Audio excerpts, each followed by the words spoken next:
get it. With that said, let's talk about the future for a little bit. Alabama and Ohio State have scheduled a home-and-home for 2027 and 2028. It is the first non-neutral site matchup between these two. The rest have all been bowl games. And a regular season matchup between these two, pretty big deal. And this continues a trend of big-time colleges scheduling games against each other. Now, Alabama has got a ton of them coming up.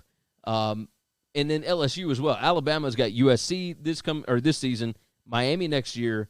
Then they've got at Texas at home the next year, at Wisconsin at home, along with at Florida State in 2025, at West Virginia and Florida State in 2026, West Virginia at Ohio State in 2027. 2028, they got at Notre Dame and Ohio State, and on and on and on. They got Oklahoma, they got Virginia Tech later on down the line, Arizona, LSU. In that same season, on the same date that Alabama goes to Ohio State, LSU signed a contract with Oklahoma back in 2005, and they are not playing the game until 2027, and that one will be at Oklahoma. So LSU at Oklahoma, Alabama at Ohio State in 2027. Georgia has got a bunch coming up. Like LSU's got a home-and-home against Clemson that's coming up. They've got a home-and-home with, UCLA. They've got 2 games against Florida State that are going to be in neutral sites in 2022 and 2023. Georgia has got home-and-homes with Clemson, with Texas, with Ohio State, with Oklahoma. I mean, all kinds of different stuff. So, big-time athletics. Hey, interesting matchup that's coming up next season, by the way. Did you know Auburn has a home-and-home with Penn State next year and the year after? I didn't know that. Fun matchup. Really fun matchup. So, yeah, there's a lot of big-time games, and I think you can point this to the idea that the college football playoff is going to expand. Like, these teams would not be scheduling these games if they did not believe what the main reason is. You need fans to want a reason to come to the games, right? Like, sitting at home, like you and I understand this maybe better than most people. A good HD TV and your recliner is the perfect setup for a college football Saturday. Yep. You don't need to go to too many games. There's too many games. Yeah. And if one game is just a terrible game and you went to it and you're stuck there, and then the best game of the weekend, maybe of the year, is going on another channel, and you're sitting in a stadium and all you're doing is getting texts from other people watching it, talking about how awesome it is. It's a terrible feeling. Yes. The Brown Yeti said, so it's after Nick is done. Yeah, more than likely. Well, that was my thought. Okay, so my question is this. You believe that Saban will be retired by then. I think Saban will be retired by then. Will Ryan Day still be there? Will either of these coaches still be there? That's an interesting question. I think Ryan Day, like, if he wants to be, I think he will be there because I think he is a fantastic head coach. I do too, but he's super young. Will he be there? Because it's not like they've had many coaches last 10 years. This is true. Woody lasted for a while. Tressel lasted for a while. Come on now. We got to stop bringing up 50 years ago shit.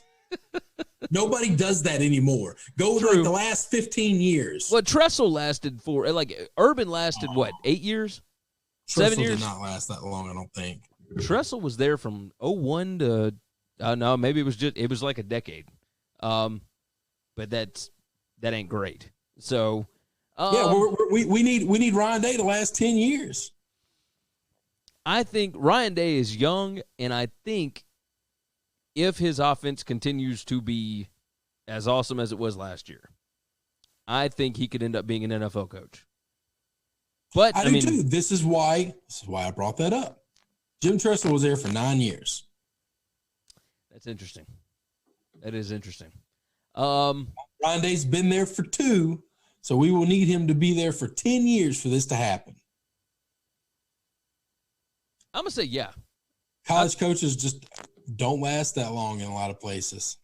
No, you're right. I think a decade's a long time in the college football world.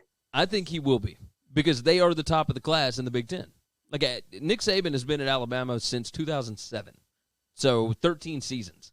I think Ryan Day will be there as long as he wants to be. And I think that we gotta hope that a couple of things need to happen. First, it's got to stay out of trouble because Ohio State is one school that will fire you for trouble. Yeah. They fired Jim Tressel for what seems to be a pretty minor thing. Now, the NCAA made it a major thing, but it was. But that's ridiculous, yeah. and they should go shove it. The Urban Meyer thing, he retired, but that's because the relationship. We think there was a whole lot of shoehorn in that retirement. And you got, so let's say everybody starts getting paid. Let's say the name, image, likeness thing comes to light, and now everybody in the Big Ten is able to start paying folks. Is now Ohio State able to dominate recruiting? Because I do believe Ohio State recruits differently than everyone else in the Big Ten. Yes. You know what I mean by that? Yeah. I think they got mega wallets, and the other folks have just okay wallets. Ohio State is SEC North. Yes. Is what they are. Yes. And they are the preeminent university up there. Like at the preeminent college football program, let's say that. Yes. And of course, but that is because the budget is so much bigger than everyone else's in the recruiting world. Yes, it is.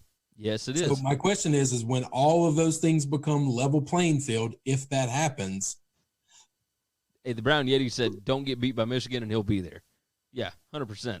I mean, that's everybody. Michael said Texas having. This is a little different topic. We can go on and jump on this one. He said Texas had 13 players test positive for COVID after voluntary workouts. Do you think it affects anything? I think Schefter reported it. Yeah, that's true. You're going to have some schools that have, up to 20. You're going to have, all kind of different stuff. I mean, they've been going out doing these marches and protests and everything. The biggest thing is it doesn't really affect younger, healthy. They need to isolate themselves. They need to be monitored and watched to make sure it doesn't develop into anything dangerous. And then after 14 days, get back out there and mix it back up. You got it.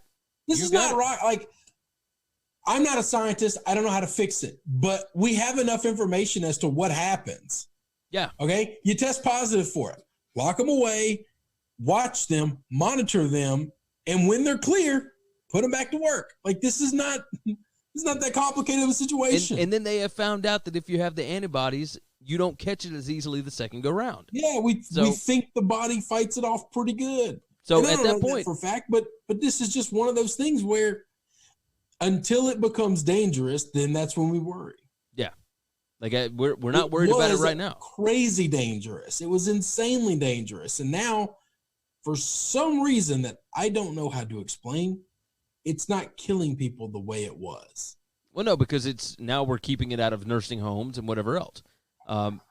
It's just the fact of the matter.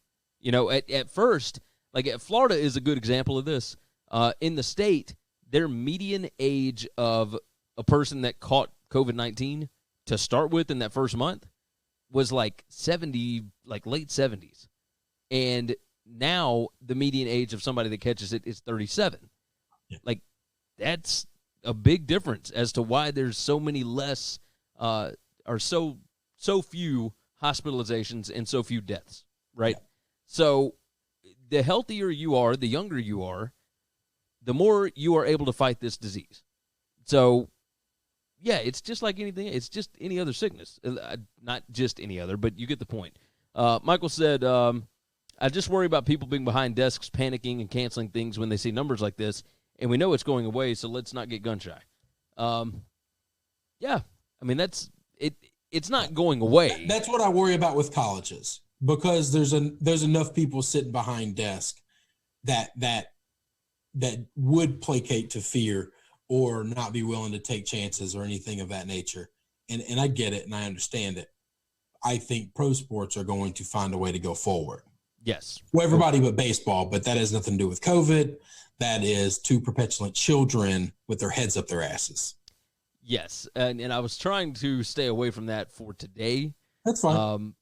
But we'll dive back into it before the weekend, because I'm sure we'll have something else come out, because there's nothing to get into. Like I said, call me when they settle. Yeah. Yeah. Which maybe never. I know the MLBPA tossed in 70 games, like they recounted with them or whatever, but I don't know. Anyway.